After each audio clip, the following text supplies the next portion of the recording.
Coucou, je m'appelle Alice, je suis sur le spectre autistique et je voulais vous partager quelques impressions que j'ai sur la vie.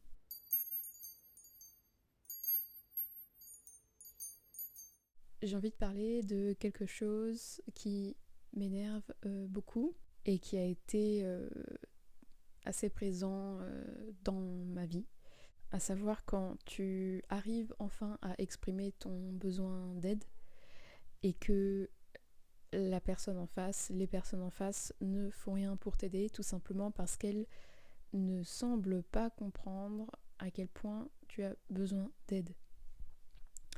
Donc c'est-à-dire l'autre ne comprend pas ton signal d'alarme quand tu as dépassé tes propres limites.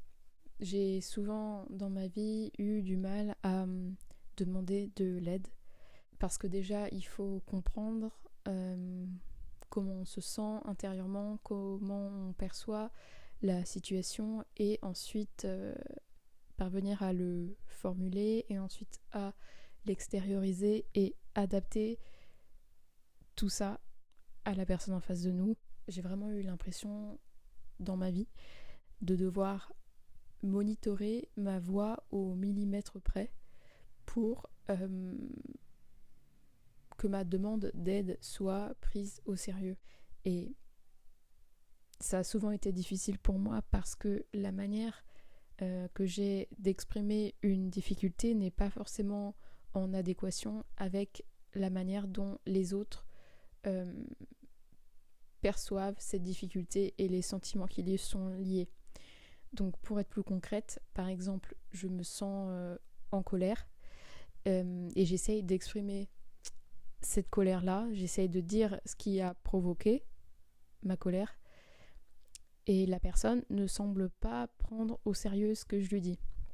Donc tu essaies de comprendre pourquoi ça semble pas marcher, pourquoi la communication entre le ressenti et la compréhension est pas fluide. Et en fait, moi j'ai fini par me rendre compte qu'il était probable que la manière dont j'exprime mes émotions ne sont pas socialement adaptées, ne sont pas adéquates à l'idée qu'on se fait de l'émotion que je ressens.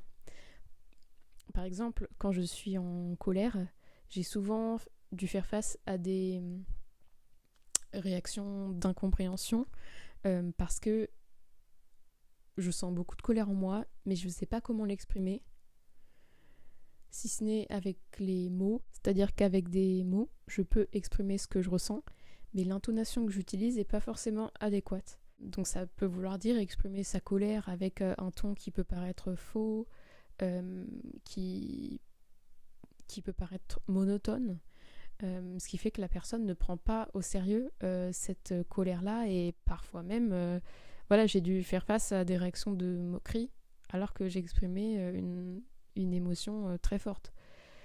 Et du coup, il y a tout un moment d'argumentation, de tentative de conviction de l'autre pour qu'il puisse comprendre mon ressenti. Mais l'autre problème, c'est que ce ressenti-là lui paraît trop absurde, pas assez compréhensible. La situation ne fait pas sens en lui.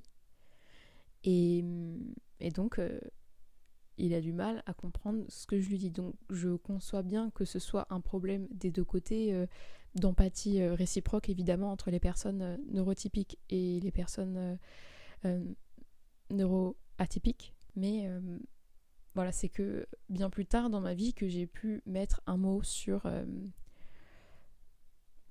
ce décalage-là. Et quand l'autre comprend enfin l'état dans lequel je suis, souvent c'est trop tard. Souvent j'ai atteint un stade que maintenant je sais être au bord du meltdown, c'est-à-dire que j'ai beaucoup plus de mal à parler. La seule chose que je me sens capable de faire, c'est d'être seule dans une chambre enfermée et de répéter des mouvements d'apaisement qui, encore une fois, peuvent paraître absurdes à l'autre. Une autre réaction qui est possible, c'est que l'autre... alors ça, je le comprends pas sur le moment, mais semble avoir compris ce que je disais, mais sa réaction, c'est d'argumenter pour essayer de me faire comprendre que mon problème est absurde, illégitime, qu'il n'a pas lieu d'être. Ça, c'est quelque chose qui m'énerve beaucoup aussi parce que, en général, quand on a un problème, un blocage d'ordre psychologique, ce n'est pas au bout de 5 minutes de discussion que ça va disparaître. Bien au contraire, ça peut contribuer à tendre encore plus l'atmosphère, créer beaucoup plus de stress autour de cette situation-là chez la personne autiste. Une difficulté n'a pas besoin d'être compréhensible pour pouvoir être légitime, pour pouvoir être bien réelle, vécue, tout simplement. Et souvent, les personnes neurodivergentes ont du mal à exprimer leurs émotions de façon crédible, de façon compréhensible. Quelque chose que je déteste faire, mais que j'ai à faire souvent du fait de toutes ces expériences négatives associées à l'expression de ces sentiments, c'est de jouer une émotion qui est censée être celle que je ressens, mais pour qu'elle soit bien comprise. C'est-à-dire que je ressens bel et bien de la tristesse en moi ou de la colère, mais je vais jouer l'expression socialement acceptable de la colère, de la tristesse, pour qu'elle soit comprise. Je n'aime pas du tout faire ça, j'aime pas du tout sentir que je dois jouer un rôle pour interagir, mais malheureusement, parfois, c'est nécessaire, parce que sinon, tout simplement, les autres passent à côté de ton sentiment, tout simplement.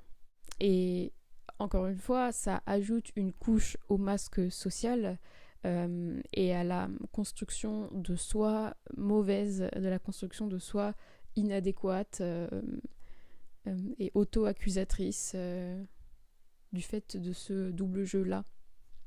Je trouve que c'est suffisamment difficile comme ça de demander de l'aide pour qu'on ne nous la donne pas en retour.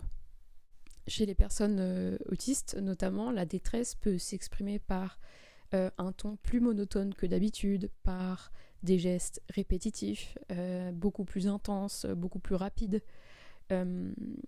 et aussi l'impossibilité progressive de s'exprimer. Et donc on se rend bien compte que ce dernier point-là met d'autant plus en difficulté les personnes autistes, puisqu'au moment de s'exprimer, si elles ne se sentent pas capables de le faire, ça va être encore plus difficile de faire passer cette émotion, de faire que l'autre comprenne. Et souvent, ça s'envenime, je trouve, ça... Voilà, c'est des couches et des couches d'incompréhension qui se répondent l'une à l'autre et s'ajoutent l'une à l'autre. Et quand même, j'arrive à exprimer mon besoin d'accommodation pour que l'autre comprenne la situation dans laquelle je suis et me permette de la dépasser. Je peux aussi faire face à des personnes qui essayent d'argumenter pour me montrer que mon problème n'a pas lieu d'être, mon ressenti n'est pas normal, n'est pas légitime dans une telle situation, et qui peut être facilement dépassé. Quelque chose que j'aimerais dire aux personnes neurotypiques dans ce cas-là, c'est prêter attention aux mots et pas au ton. C'est pas parce que j'exprime ma tristesse de manière monotone qu'elle n'existe pas.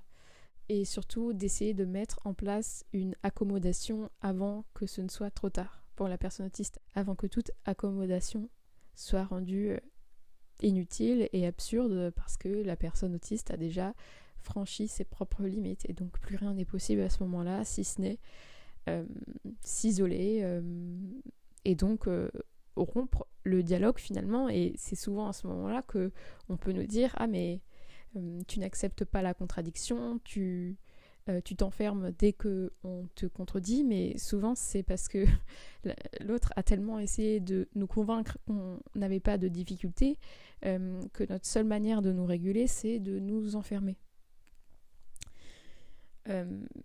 Et c'est on ne peut plus frustrant comme sentiment.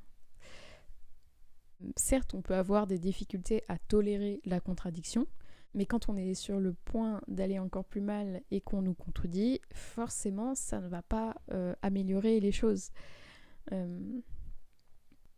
Voilà, donc j'ai vidé mon sac pour aujourd'hui.